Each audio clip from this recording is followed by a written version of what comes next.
Like, see, that's us in the frame. That's a sick ass frame too. Here, watch it, and then just make sure it doesn't out blur, and it focuses back on me. Are we both in the shot? All right.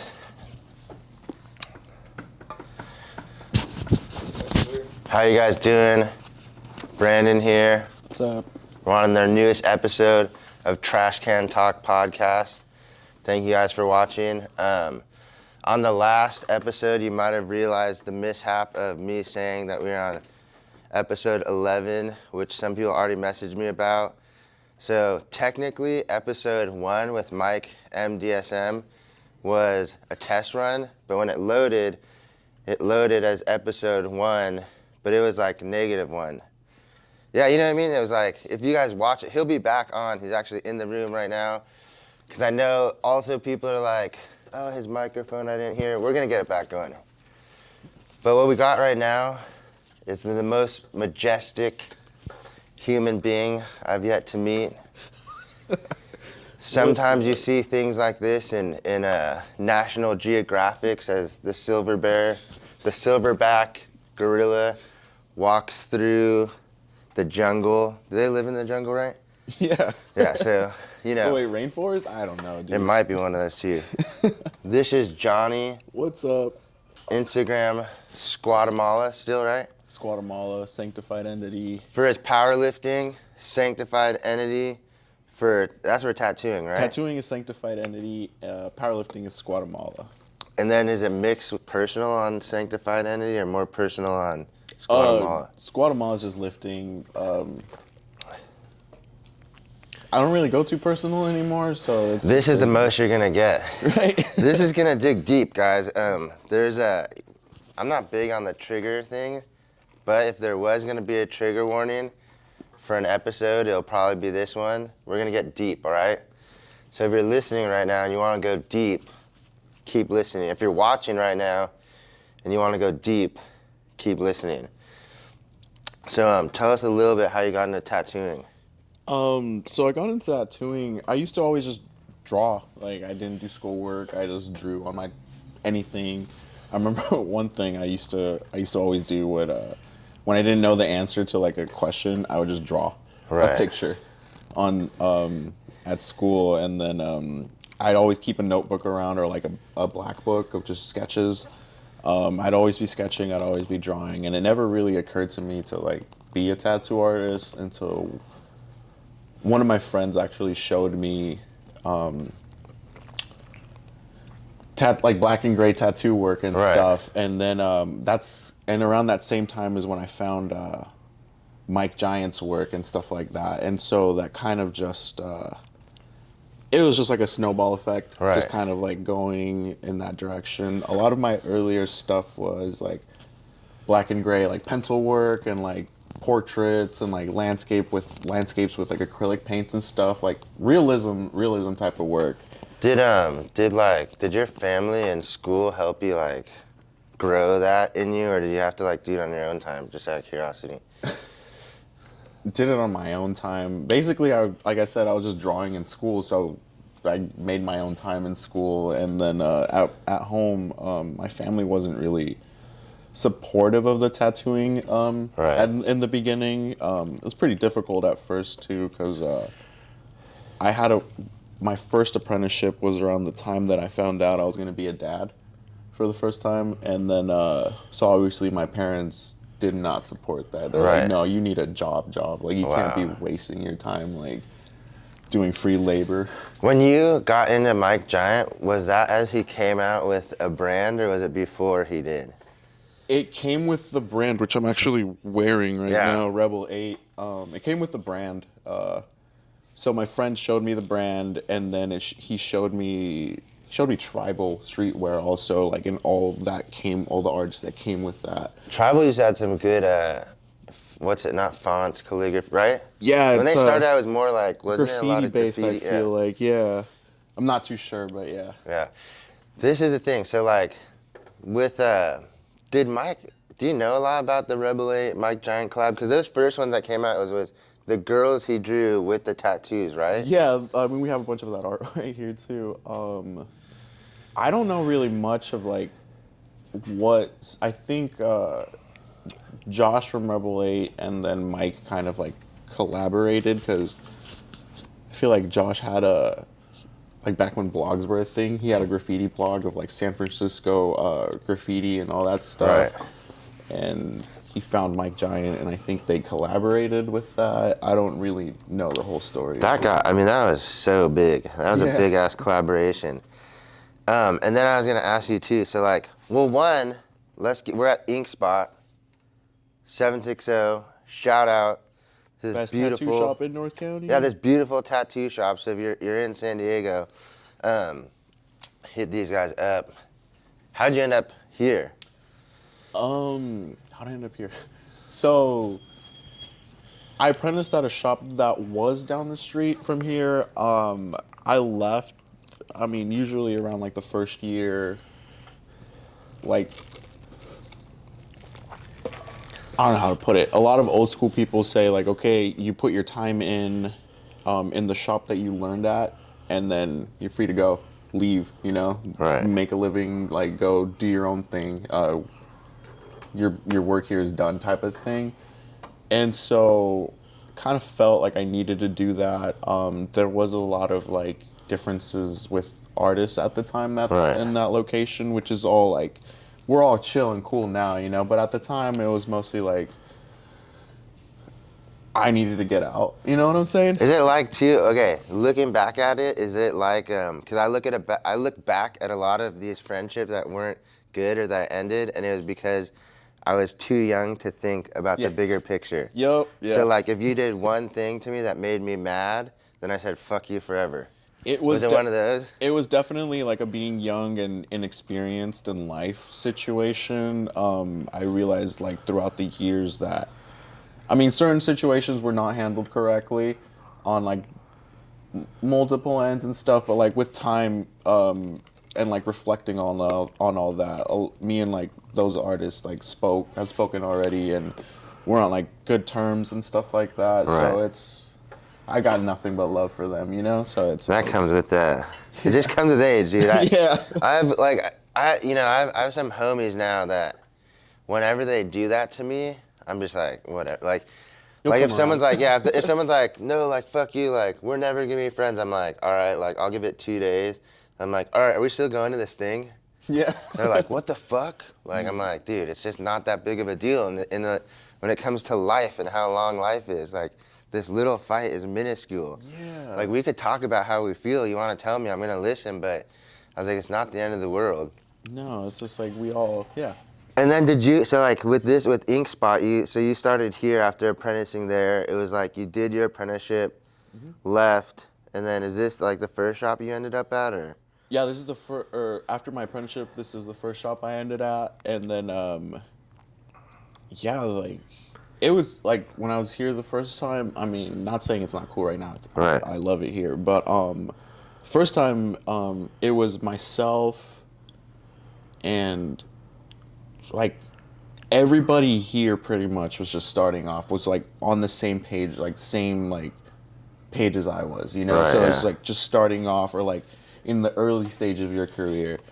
And then we had like 2 apprentices who actually work here like full time now. So everybody was just like on the same page, just grinding, Right. like just everybody trying to make it to the top type of deal. So we fed off of each other, which was like, I fucking loved, It's just like everybody motivated everybody, all that stuff. It's like walking into Ironmongers. Yeah, pretty much, yeah. And that's where, so me and Johnny met at Ironmongers. And at the time, I think I think if I'm not mistaken, the first member of Heavy Breathing Foundation.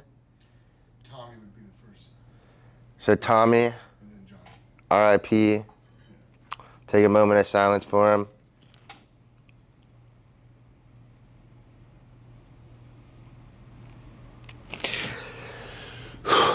So, second member of Heavy Breathing. So, the first member that Mike told me about.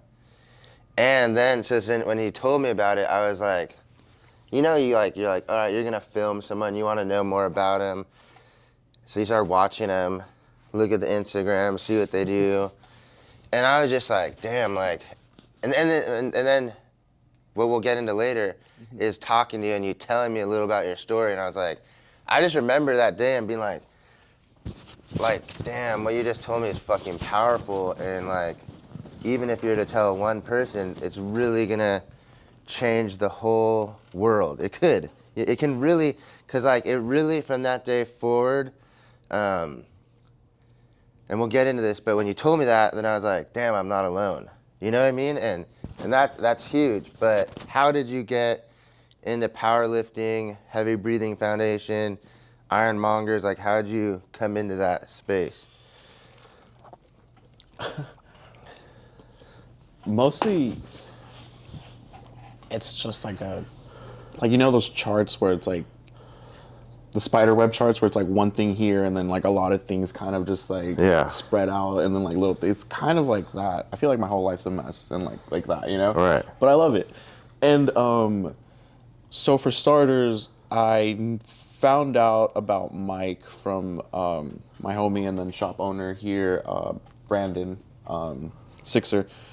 And so and actually he's the one who got me into working out, like, in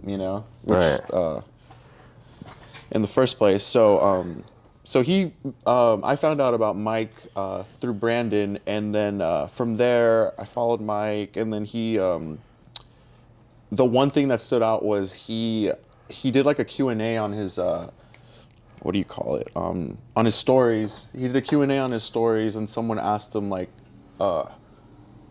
how do I set up my bench, or how do I become better at benching? And at the time, like, I was all about, I was all about benching. I was like, oh yeah, like I want to get my bench up. It's like the only thing you do at the gym at first. That was me. And then, so he just kind of went like on a kind of like broke down like the setup and whatnot. And sure as shit, I go to the gym. I'm like watching his story. I was like, okay, like I need to just do everything he says. Right. And then I did it, and I added, I think it was like 25 or 50 pounds to like my PR. I forgot. But he needs to make a post about that again, because you're like, I think the sixth person. It's you, that girl, like, so you're like the fifth or sixth person telling me they found that from him describing it. I've yet to see the post. We're gonna have to run it back. Oh, it was on his story, so it was, he's got to make it on a reel. Oh man, but yeah, that's how I found Mike pretty much, and then it took me a while to kind of be like go up to him, be like, hey, like, what's up? Like, can you teach me? You never know that he's as nice as he is just by looking at him. So yeah, that's pretty much how I found Mike and Ironmongers. So okay, going into Ironmongers, like, because I know that you're like a little, I'm not gonna say standoffish, but like I've noticed times if you're at the gym where you're just like, I'm just going, focused. Yeah. With the headphones on, and because there is that whole vibe. Like I know that I go in there sometimes to work out and I talk for an hour. You know what I mean? So like, and then there's the times where I go in there, like mostly, I have to sit down and really let Mike coach me, because that's something I've yet to like commit to. But I know the times that I've gone in there with Mike coaching me, then I'm fast. It's like this 1 minute 30 seconds, this 1 minute 30. You know what I mean? Like, and I get it all done. But if I go in there and just like don't, because I see you go in the headphones on. I think when you start putting the outside headphones on is when I feel like nobody came around you. You just like, and like, I just want to know, like, did that environment help you out mentally at all? Yeah, for sure. Obviously, going into a powerlifting gym, everybody's fucking huge and like pushing, pulling all this fucking crazy weight. You know? Can we cuss? Yeah. Okay. Pushing, pulling, like all this crazy ass weight. It's intimidating, You see all these like heavily tattooed also, like, and I'm heavily tattooed, and I was intimidated. I'm still intimidated there. And you go in, and then it's just like, oh shit, like all these people know what the fuck they're doing, right? But they're also like the most accepting and nicest community out there, like that I've experienced so far in life.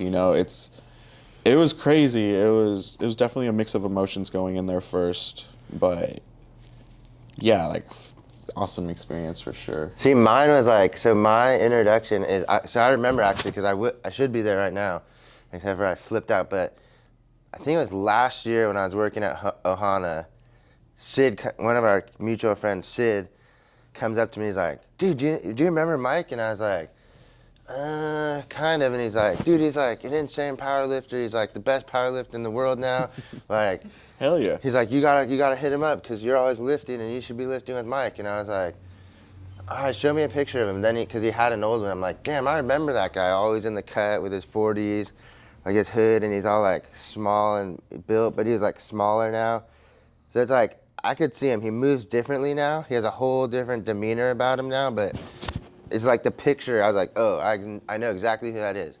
Fast forward to, go back to school. I'm in sociology, Martin Leva, and he's like, shout out to him, best teacher. Seriously, the best teacher there is in San Diego right now. Super cool, dude. If I go anywhere else, I'm sure that if I went to another college in LA, I'd just think the same thing. But I remember one day he's like, hey, Brandon, can you stay after class? And this was Zoom, so it's like, can you stay a box? And he's like, we got this powerlifting gym. And I'm like, all right, this is like the second person that told me about Mike. Like, I got to just like go over there and meet him. And then me and Mike's mind, I think turns, Click. to the same beat or like is on the same, whatever it is. Like, so we just immediately click and then boom. My life is super fucking busy. I can't, like, my goal is to make it in there and train like you guys do. Mm-hmm. It's just like, I know it's a huge commitment, you know what I mean?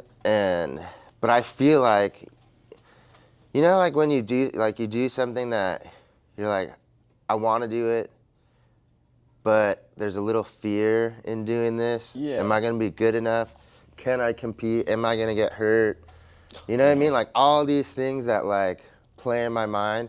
And then I'm like, so it's got to be the right time. Like I can't get hurt to where I can't pick up my son and this and I have to be, so in my opinion, it's one of those things you just pull the trigger. Yep. What was it like for you? Like, how did you just go from like, I'm a gym guy to like, boom, this is a whole set of like strict training, the dieting, lifting, like, you know what gets me though, is that little chart that he sends.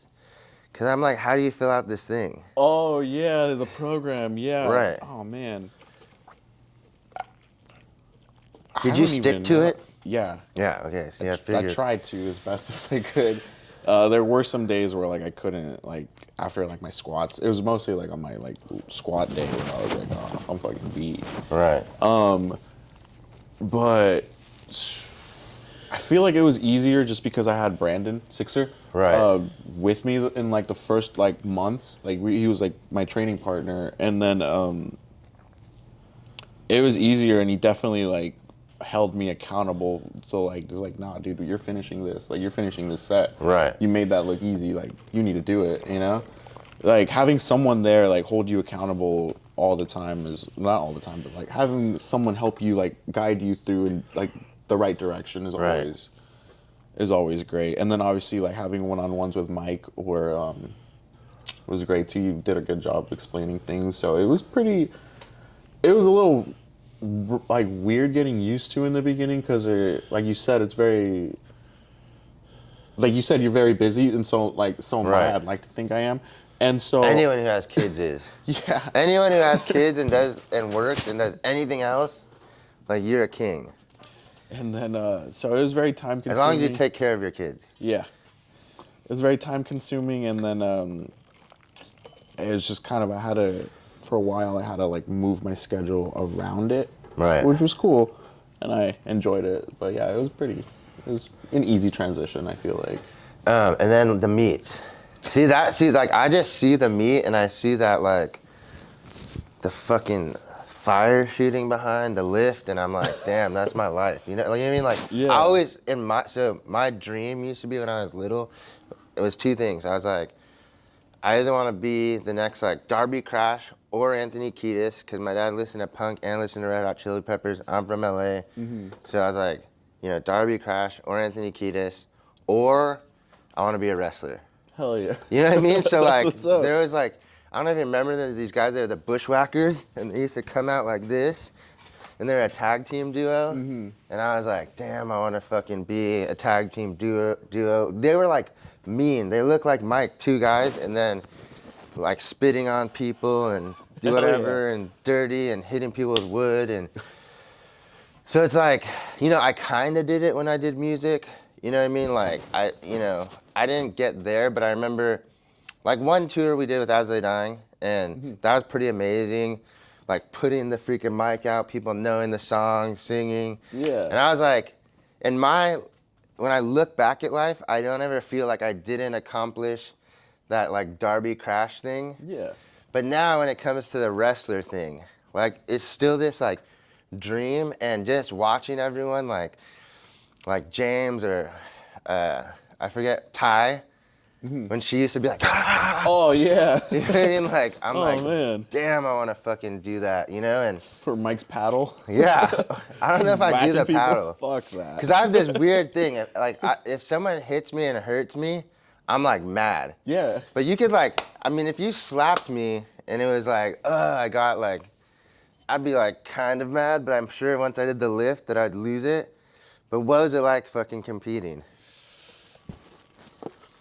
I was like, the worst part of it was the anticipation, honestly. Right. Leading up to it, I was gonna compete in a meet prior to the one I competed in, and I hurt myself. So like the entire prep of the meet, I was like worried. I was like, yo, I really don't want to hurt myself. I don't want to like put in all this work to just like not do it at the end.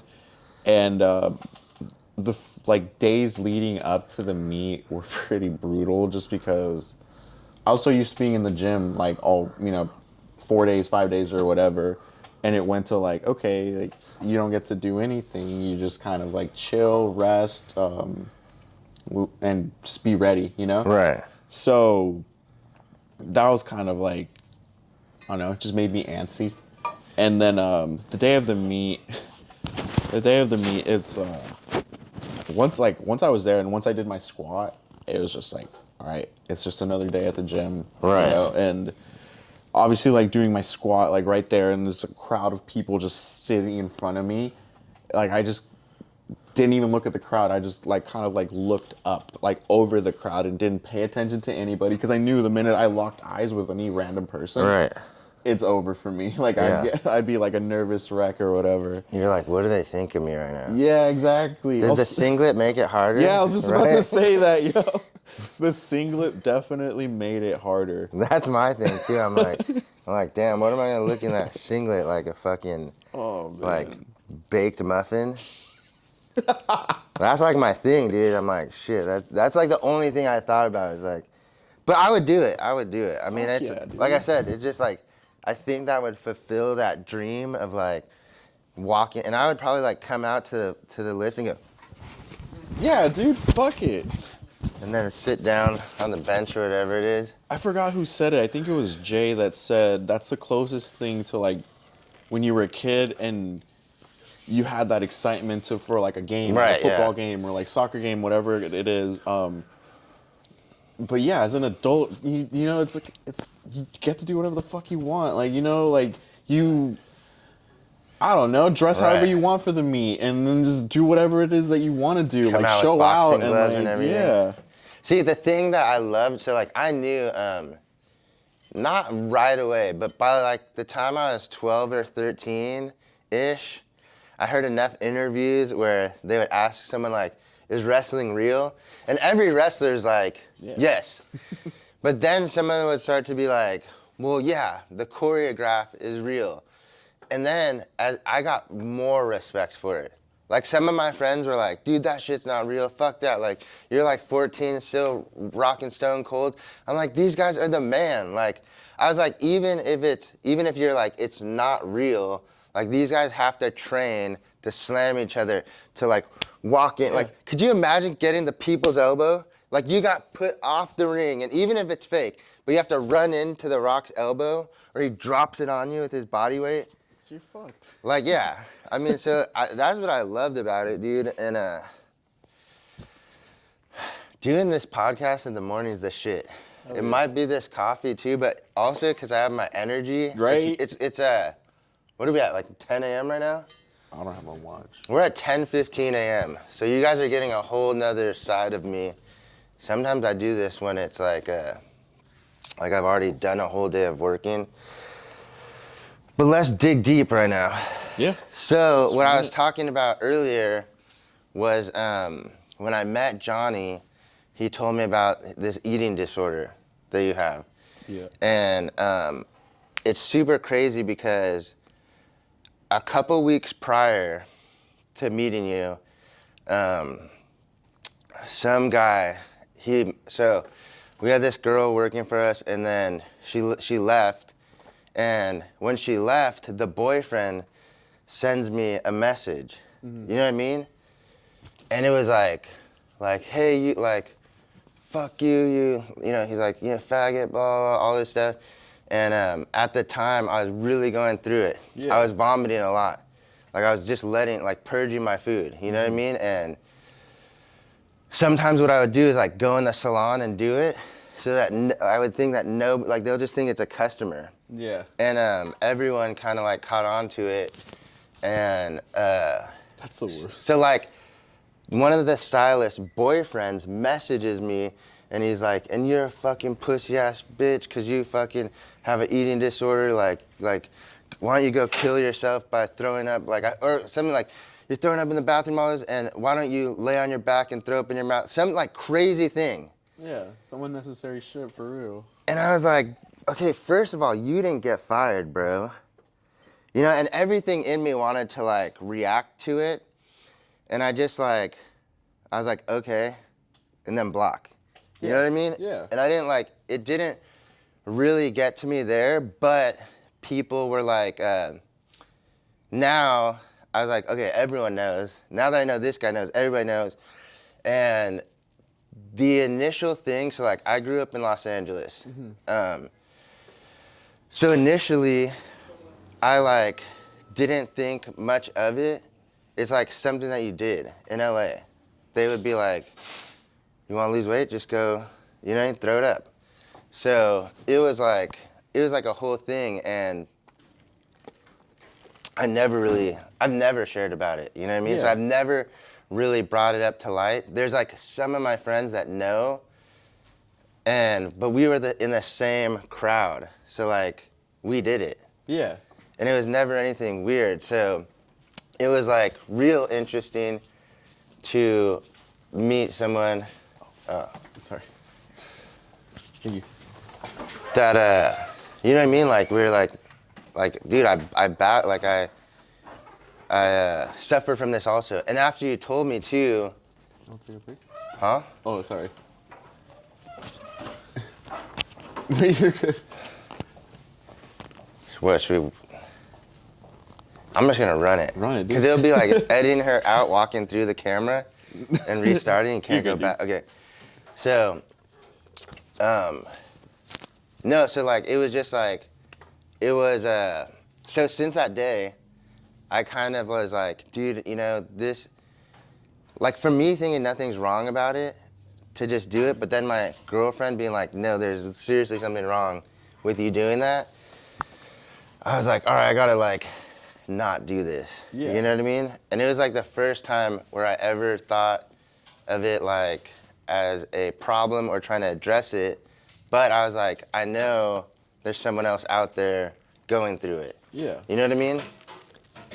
But what's it been like?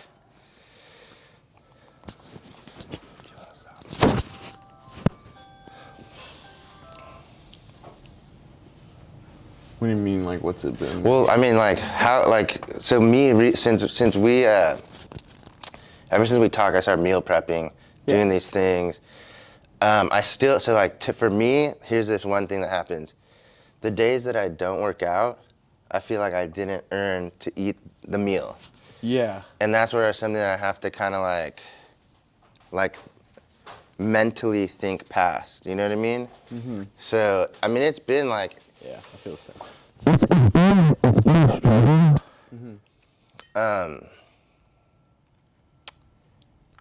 like, do I ever, like I know this, like when I stopped using heroin, drinking, shooting up, like, and it was like a gradual thing. Like I remember at first it was like, I'm gonna stop doing dope, and then doing coke, like all the things I do, like stop shooting up, blah, blah, until gradually it turned into like, I'm gonna quit this forever. I think eventually with like drugs is I got over it. Like I really, like knock on wood, like that I stay over it. Yeah. You know what I mean? Like I hope that never in my life again does the thought cross that it'd be better to go slam some coke and heroin than to just sit through the feelings, than to go to the gym, than to meditate. I just pray that that's, you know, knock on wood, like I said. But with this, it's a little different. Yeah. So I can do this and it's not gonna affect me going to work, school, you know what I mean? And it gives me this sense of like control that I have, because I know that if I do, like, I've never been an anorexic guy. More of my thing is eat so much food, all the things I want, and then throw it up. Yeah. Yeah, for sure. So like, I mean, it just, I always wonder, because I'm like, it's like such, so it's never was a big deal when I was single. But if someone else is involved in my life, they're like, this is the worst thing. Oh man, yeah. Never did I think of it. And this is the thing, so like, when that guy attacked me on social media, Yeah. it was like the first time when I was like, wait, what's wrong with, like, what, how is that a diss? I mean, he said some other things that I was like, okay, I get it. But then I was like, what is vomiting because you ate too much have to do with anything? Yeah. You know what I mean? Like, in my head, I didn't compute it as something's bad. Now, when Chelsea was like, you need to stop doing this, there was all these health reasons I never thought of behind it. Like, I think maybe I had these fake teeth. Dude, yeah, the teeth for sure, man. The teeth for sure. Fuck.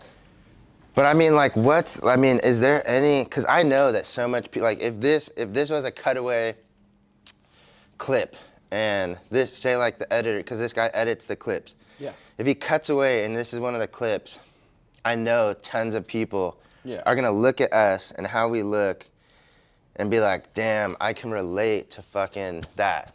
Like, and I don't know what to do, because that was my first.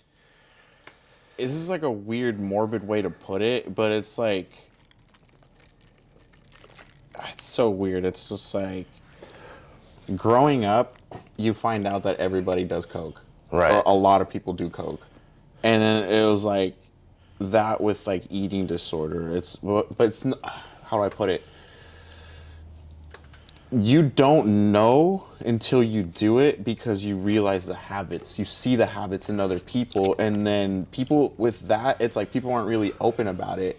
And it's like, it wasn't until like I started doing it that I noticed like habits around me. And I noticed that people aren't as open with that, talking about that. Right. So I feel like a lot of people do need to talk about it and be open about it. So a lot, because like when I was going through it, I didn't fucking know anybody. And then I didn't know of anybody, and then all that played in my head was like, yo, I remember learning about this in school and being like, yo, I'm never gonna be an idiot and do that, you know? Right, yeah.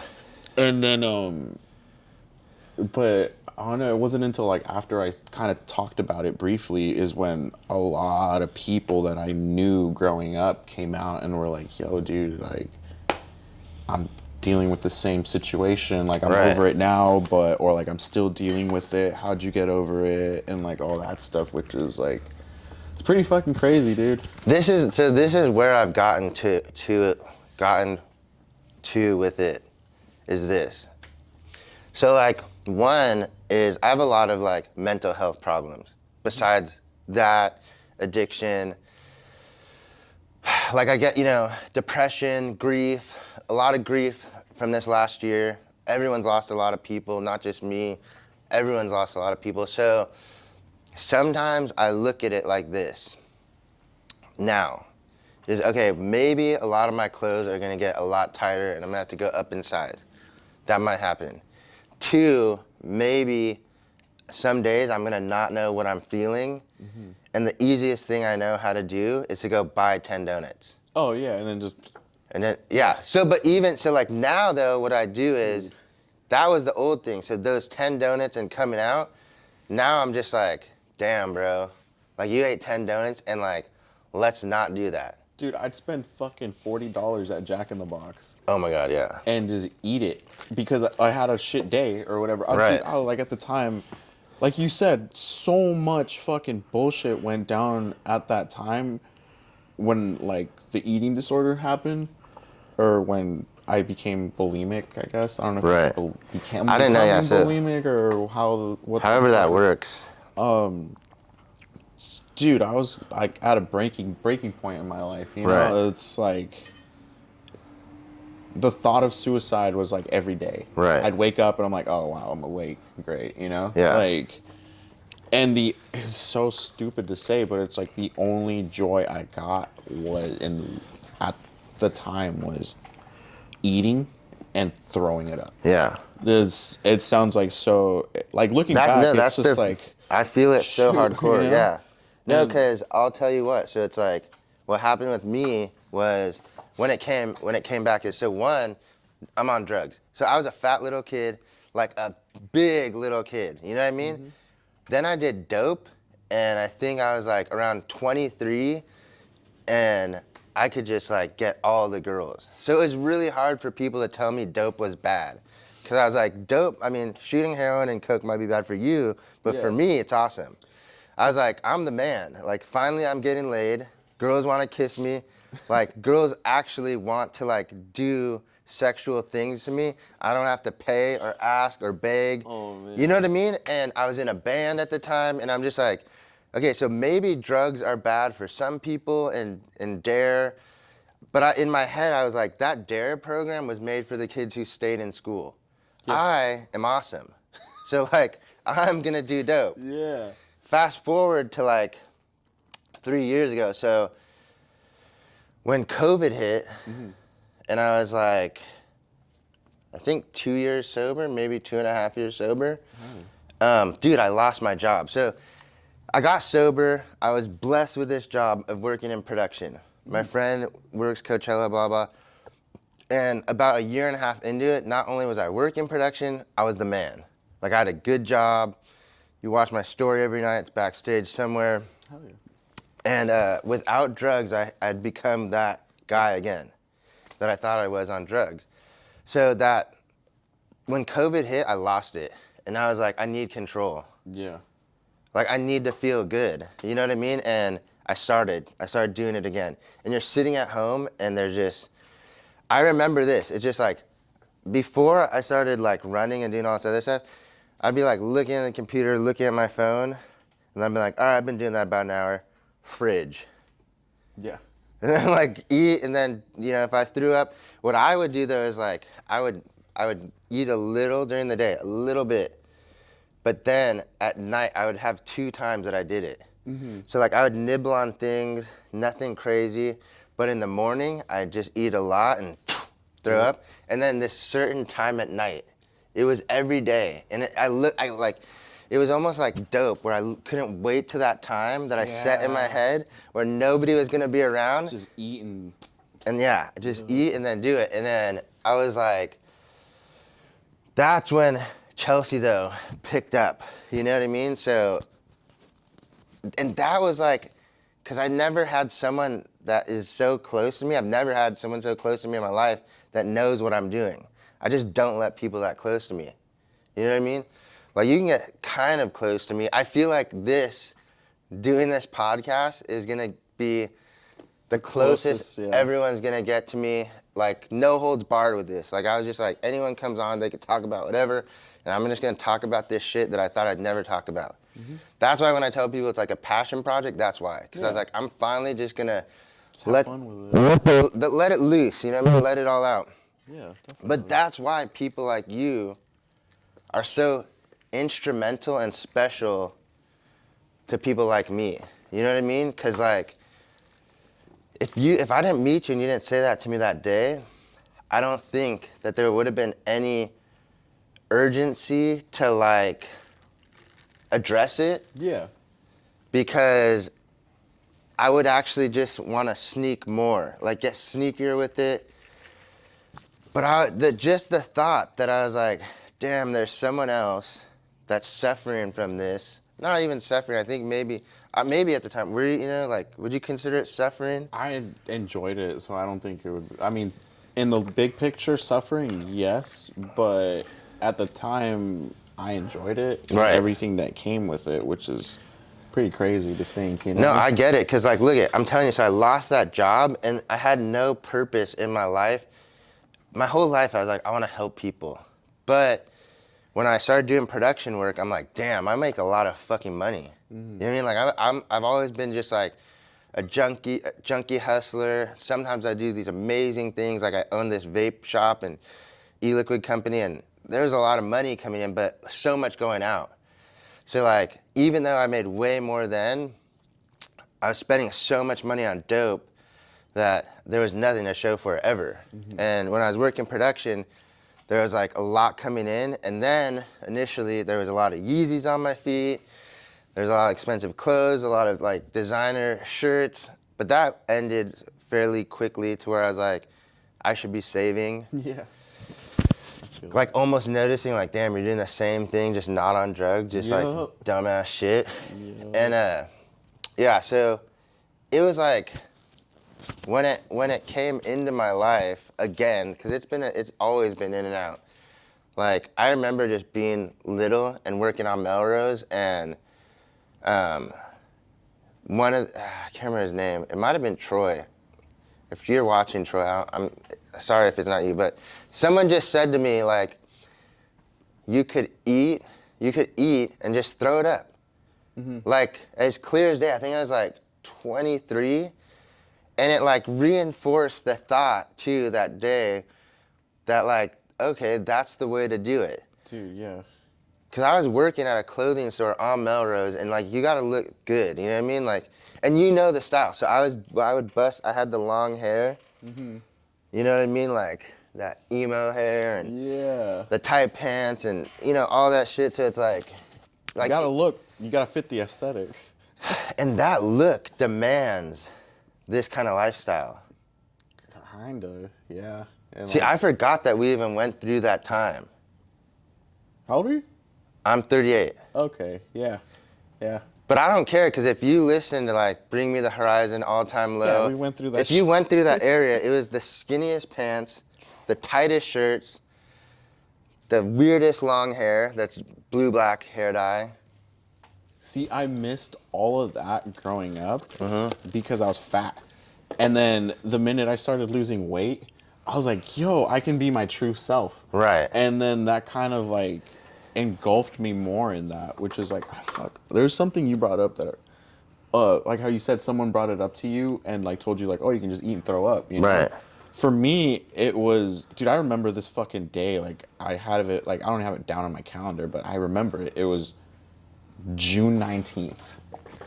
And then, so June 19th, at the shop, we had like this barbecue or whatever. And at the time I was trying to lose weight, and then, and I was losing weight, but I was losing it like, obviously like now I'm like, okay, I was in a caloric deficit. So that's why I was losing weight, but I wasn't losing weight fast enough to my expectations.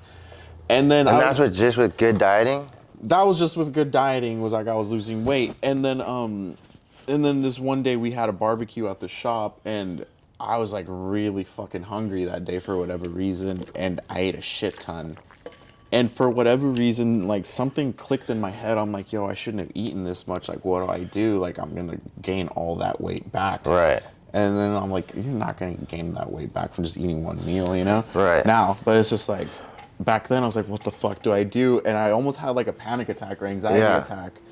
And then I'm like, thinking back, I was like, what did they say? Like, how could I provoke myself to throw up? And then I go into the shop bathroom and stick my fingers in my mouth and just puke it all out. And I was like, and in that instant, I felt like to this day, I have not found like any relief like to anxiety. Right. That was the closest like thing to relief like from anxiety that I ever had. Yeah. See, I always wonder too, like, I'm like, Mike, can you check if it's still running? The one thing I always wonder is, it would suck if it wasn't. Oh no. Yeah, I mean, Okay. So the one thing I always wonder, this episode is gonna be the funniest of like people walking through or talking to someone. I've never had someone. I love having someone to the side to talk to you, but I always wonder how much people get sober, and then they find that as a. Cause it's like when you lose. Like I remember like when I was using, I just wanted my mind to stop. You know what I mean? Like my mind used to always go. There'd be no like silence in it. Yeah. Like I would walk into a room, I would like judge you guys. You know what I mean? I walk in, I used to instantly judge people, and usually it was negative. But then I would be that same hard on myself too. Mm-hmm. So I'm like, okay, I know that I'm walking in judging these two guys, and then I'm like, all right, well, I have Vans on this. I was like, you know, my hair looks pretty cool. You know, but then I'm like really hard on myself. And what using did for me was like, it just turned it off. You know what I mean? And like, it never was always this idea of like what people thought of me aesthetically. But like I said, since I went in to these, I think it just was like my mind was trained to think like this is you go and judge people negatively. Because obviously when I was little, I used to hang out with people that just like, when you're little, everyone's like talking shit. You know what I mean? You just talk shit. So that like talk got in my head, like always like I'm talking shit on my head, and people like walk into a place like this. Like if I walked into Ink Spot when I was a little kid, I'd be like, damn, this place is really cool. I bet the guys that work here are really cool. You know what I mean? Yeah. And like, I don't look that cool. Like that's what would happen in my head. And I just remember when I started, when I was really young, I think I was 28 years old, I had gotten sober for 9 months, and I was fucking every meal. Eat, get rid of it, eat, get rid of it, eat, get rid of it. Like, I was so, like, wrapped in the idea of staying what I looked like at that time. And see, I didn't understand either, because when I did that, I was working out all the time. So I was, like, slightly toned, but I didn't know why I couldn't get big muscles like the guy I was working out with. But I had nothing, like, no food to work No with. nutrients, no nothing. Right. And I was, like, man. skinny, and my face looked good, but the working out really did nothing either. Cause like, even though my stomach was skinny, like everything wasn't like toning. No. So like, if I took my shirt off, I still looked like weird as fuck. And but when I realized that I could control it and then dress with the shirt, sweater, I'd wear like shirt and then sweater to kind of like cover Maybe anything. hide it. Yeah, to Yeah. hide whatever. Maybe zip it up halfway, and then like I had the winter I was like gold. Yeah. Summer, Dude, I was when just thinking that on the way here, I was like, oh, it's colder. I was like, I can wear sweaters. I'm comfortable now. right, You know? yeah. But I mean, man. that shit was like like take away the drugs and alcohol, that was like my vice. You know what I mean? And it was just like, it's weird. It's like I mean, we could probably talk about it for hours. But the real reason I even wanted to bring it up is to like, bam, like if you're watching, like don't feel alone. You know what I mean? Like We look like people that wouldn't even go through that, you know? Right. And it's just like, you're not alone, you know? I just was watching a super crazy bodybuilder, and then one of the questions when they ask all this thing is, do you suffer from body dysmorphia? And then he goes, I'm pretty sure any bodybuilder that does this suffers from body dysmorphia. And I mean, that's the thing is like, I just smelled my armpit. What? I like went like this and went, Oh, no. but I mean, it's just like and we talked about it. We talked about this, is when you're young, everything seems like the end of the world. Yeah. And the reason that this episode was really important for me to film is because there's times when doing that felt like the end of the world to me. Especially when Chelsea caught me. I'm like, well, I don't want to ever stop. You know what I mean? Like, I already stopped all the things you guys like, every time someone asks me to stop something, I'm like, I've already stopped everything. Like, what do you mean stop one more? Like, I remember when Chelsea asked me to stop smoking, I'm like, I stopped using Xanax, Klonopin, heroin, cocaine, meth, you know what I mean? Drinking, GHB, because like at the end, the GHB was like this really like, I don't know why, but I just got into taking it because it fucks you up really bad, really quick. It's the date rape drug. Oh shit. Yeah. And so I was like, you know, when you stop all those things, you stop stealing. Like I used to be a big ass fucking klepto. You know what I mean? Like I walk in I just didn't think that there was anything wrong. And it's like, to ask me to do one more thing, it's like initially I don't see the reasoning in it. Yeah. Like in my head, I'm always like, why don't you live your life? You know what I mean? Like what the fuck? Like, okay, like maybe I'm not cleaning the toilet good enough, but in the long run, everything that people that are like my close circle of people that like, you know, if I talk to you like on a daily basis, then you're very close in my circle. You know what I mean? Yeah. Because some people that were, you know, had been close, like it just you become different. And I still love all the people that were in my circle to get here, but I started to realize too, the people that I kept close to me really only want the best for me. Yeah. And it's really different to come from the world of like right before I got sober, I was like selling drugs. So I always thought those people were my tightest homies, but these guys wanted me to die. And they couldn't wait till I passed out to jack me for everything. And I'm sure that if I I remember because I was like 360 pounds at the biggest I got, and nobody around me was being like, dude, like you're out of control. Like, you know, they're just like, you're the man, like you're the best, like Brent, like I'll wake up, but it's like, you know, you have the sack, they're like, Brandon. And then like now, I mean, the people like, it challenges me to ask me to take away something like that, but it's like a challenge that I'm up for. Yeah.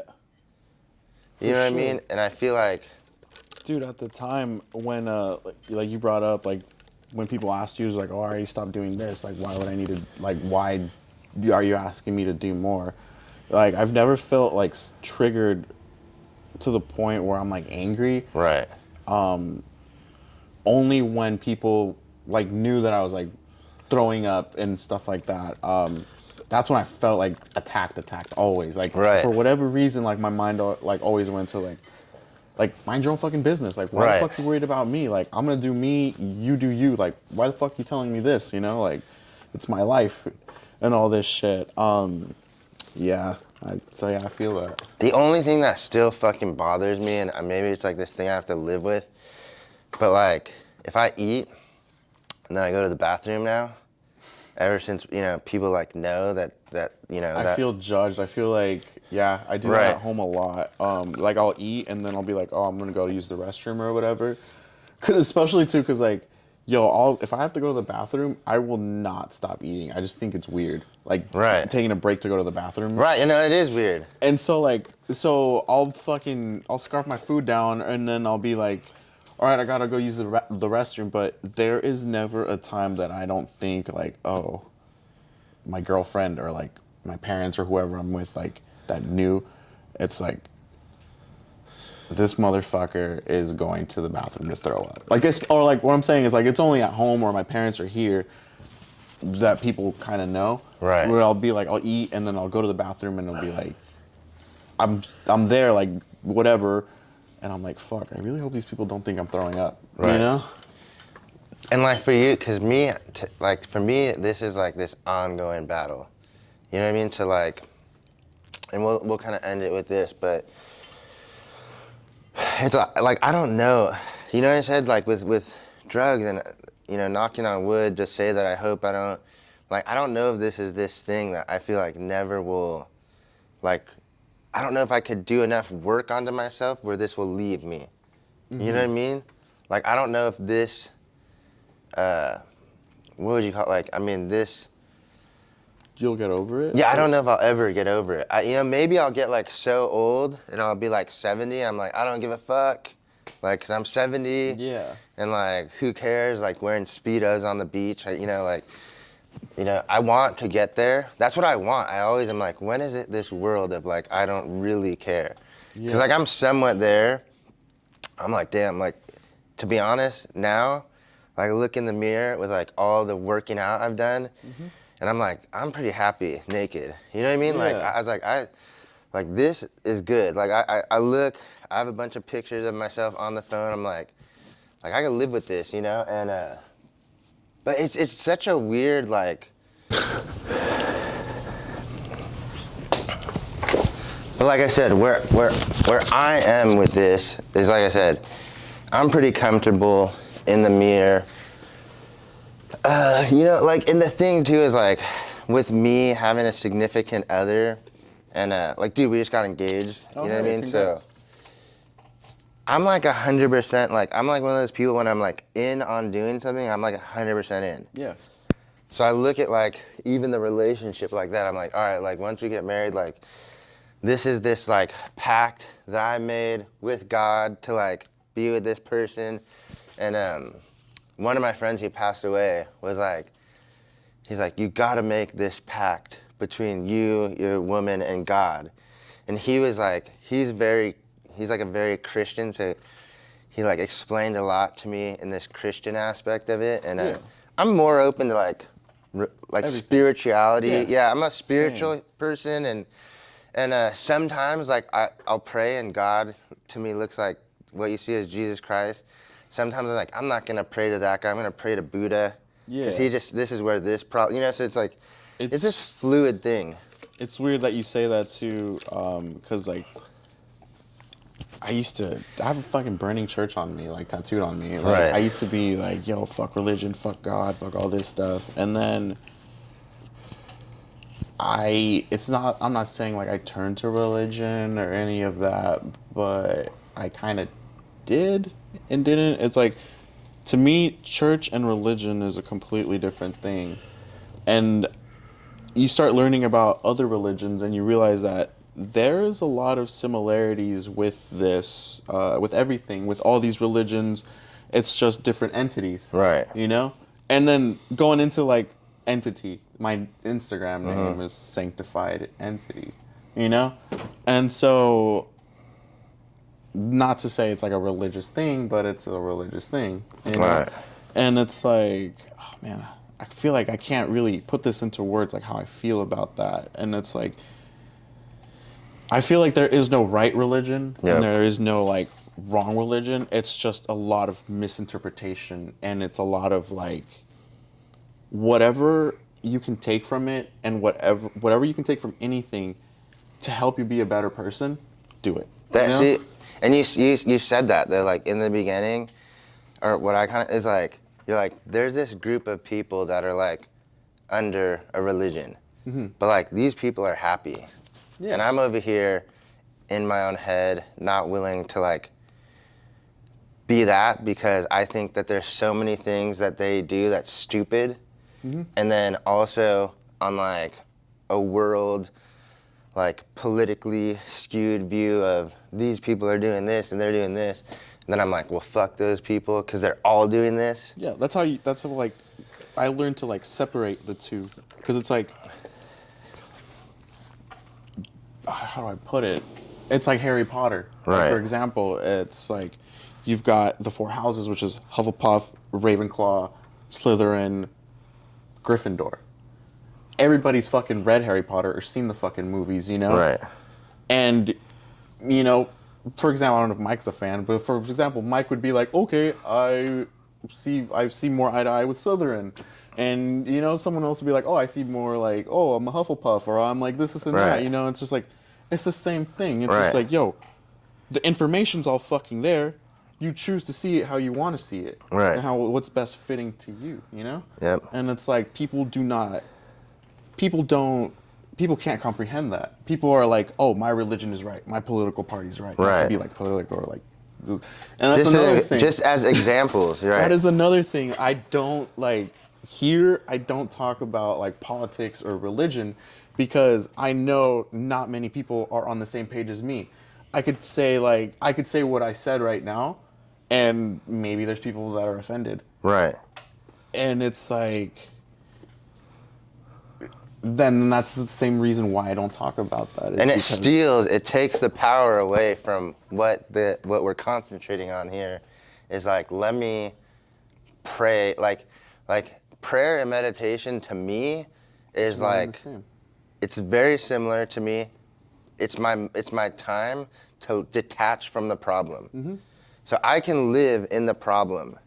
Now, when I pray or meditate, I'm actually now submitting to the problem and saying, I don't got the answer, God. Have this problem. Like, I just trust whatever it is, whatever you believe in, the universe, God, whatever you want to call it, like, it's like this submission to turn it over. Now, when I start to pray or meditate, like I said, I detach myself from the problem. It doesn't mean that the problem goes away, but it's nice to just like not think about how I'm gonna solve problems. Yeah. My whole life has been thinking about how I'm gonna solve problems, which has continuously made me live in the problem. So Dude. spirituality, I've had enough problems to where like I've looked back throughout the years and I'm like, dude, even currently my life right now, dude, I'm still dealing with that. I've like mentally been in a weird place like these past like weeks and months, and like one thing I take out of that is I've dwelled, like one of the reasons, like being bulimic, like that was me dwelling in a problem and Right. trying to fix a problem, but created another issue. And there's a lot of other personal things I wouldn't like to talk about, that it's like you dwell in the problem so much that it creates other problems that affect you in the long run. And in doing so, it's like if you keep repeating, it's like you got to dumb things down to its core. You know what I'm Yep. saying? It's not like, oh, whatever specific problem. It's like it's a problem. Whether or not it's a fucking problem.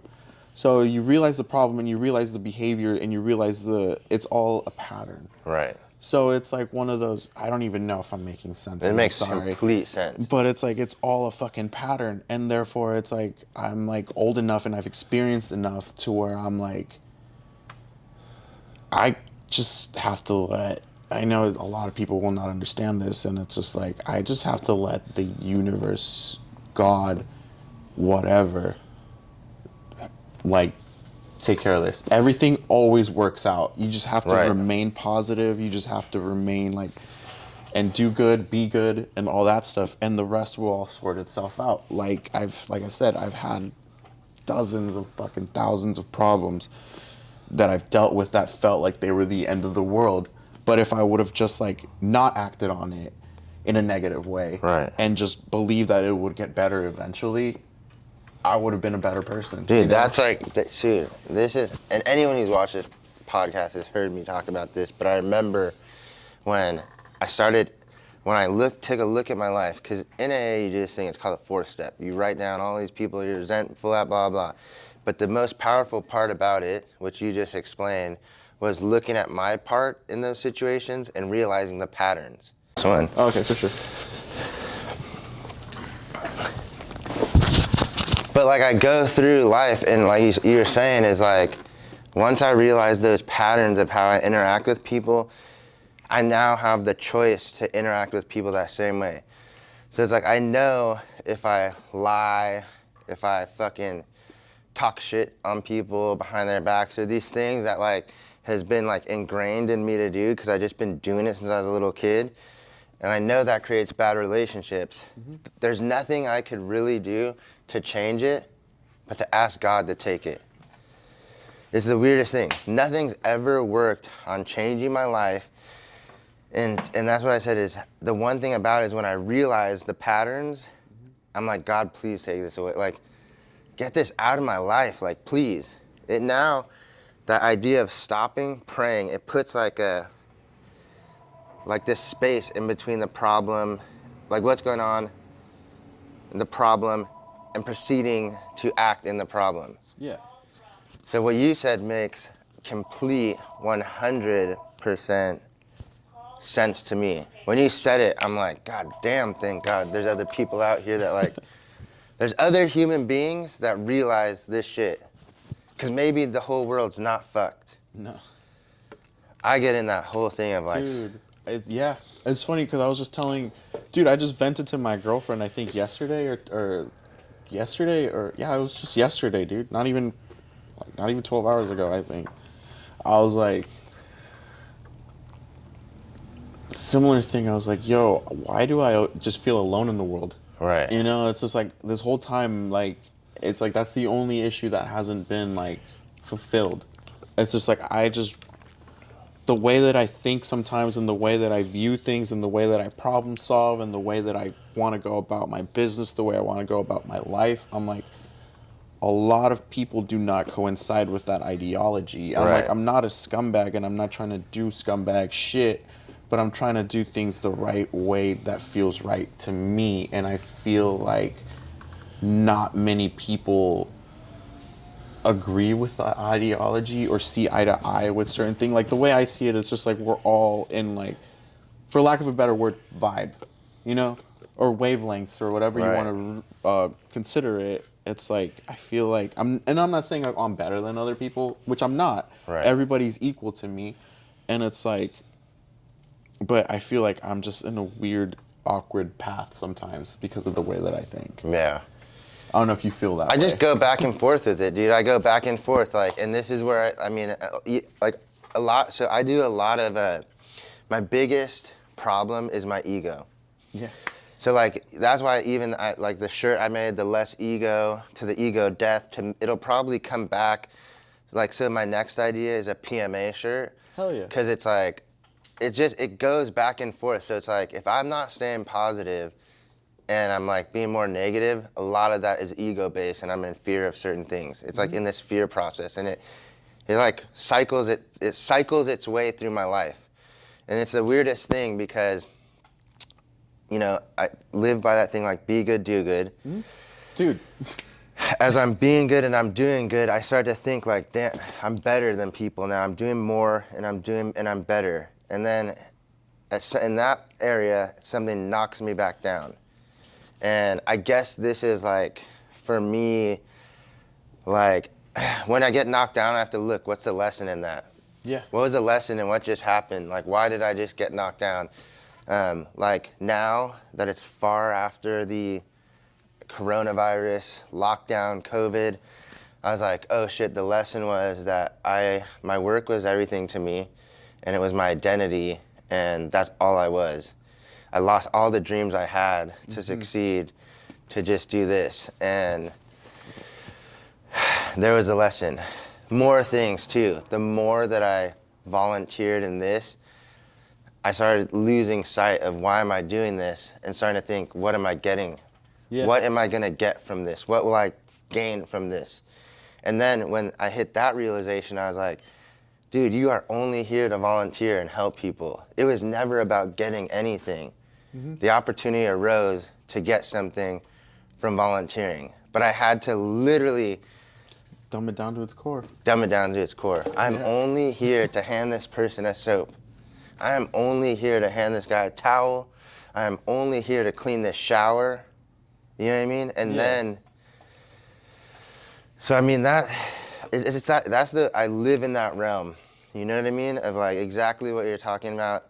All the things that you just hit on the head. I mean, that's like where I'm at. Oh yeah. And the crazy thing is when you set it out too, it's like, I don't want to be anywhere else than there. The student of life. You know what I mean? When I'm not the student of life, that's when like problems occur in different areas of my life. And I have to just be like, dude, you are just here to be a student of life. You are just here to be kind, you know, be good, do good. That's why you're here. That's it. You have no other purpose on this planet. It's funny that you say those words, like do good, feel good. So there's a why. Again, I feel like a crazy person talking about this. There was a study or whatever that I kind of went down that rabbit hole. It's been a while, so I can't really like word for word describe it. But there was a study made where I don't know the percentage of, but we're mostly water. Right. And so I saw this thing. It was a study where you held water and you thought of like either happy thoughts or happiness, whatever made you like joyful, happy or whatever. You froze the water, and then you saw it through a microscope, and so the pattern in the water would be just like very bubbly, very like flowy, very in the frozen water. Right. And then you started thinking about shit like, okay, this is like angry, whatever makes you angry, whatever makes you sad, whatever. And you froze the water. You saw the ice through a microscope. The patterns and everything were just sharp, jagged edges, just like everywhere, just like chaos and stuff like that. And so when I went down deeper with that, and it was like, okay, we are mostly water, so therefore you think negative, you will be negative. Yeah. You think positive, happy thoughts, PMA, you will be that. Your body reads that because you're water. And then apart from that, it goes with the whole like people like to talk shit about like astrology, because a lot of these people get their shit from like Google, and it's all lost on translation and stuff. But I believe that stuff's real, because it's like the tides. You notice a lot of people, the tides affect the moon affects the tides and stuff like that. Low tide, high tide, whatever the fuck. When it's a full moon, Right. And it's like, how could it affect something that big? And then But that's this little. You know what I'm right. saying? Yeah. Yeah. I've never even thought about that. So the whole water thing, it's like, it's kind of like an affirmation almost now at this point, where it's like, if I'm drinking water, or if I'm tattooing, Right. it's a liquid, and I'll be like, I'll hold the ink, and I'll be like, all right, like, this is gonna be a good tattoo. This is gonna make this person happy. Right. This is gonna, and therefore you're putting this into this person, and you're putting this out in the universe. And then with like water, if I'm drinking water, like an affirmation that I use is like, all right, I'm putting water in me, and I'm water. And so I'm like, okay, feel good, be good, do good. Right. I don't know. It's kind of corny. No, that's the best. We're going to end right here. Is there anything you want to promote? Come get tattooed. Thank you, Ink Spot. Thank you, Brandon, letting us do this. Check out Sanctified Entity on Instagram, and then Inkspot760 on Instagram also, and then come check us out. If my work isn't your cup of tea, there's plenty of artists here that are. So What's the best way to book tattoos with you? I opened up my DMs. Okay. So DM's fine. Go ahead and DM. Some people don't go for that. If you guys want to support this podcast, you go to younggodsmfg.com. We have merch from Young Gods, and then there's the Trash Can Talk podcast, t-shirts, hoodies, tank tops. This is completely supported by me, edited by me, posted by me, artwork by a conglomerate of people that have reached out and done artwork for this thing. And I would like to be able to pay some of the people who've like donated artwork to our podcast. And we have a really sick artist. You probably heard of him from comic books. He's doing a piece right now. His name is Brandon Fink. So that's coming up. Thank you guys for tuning in. We'll see you next time. Follow Heavy Breathing Foundation.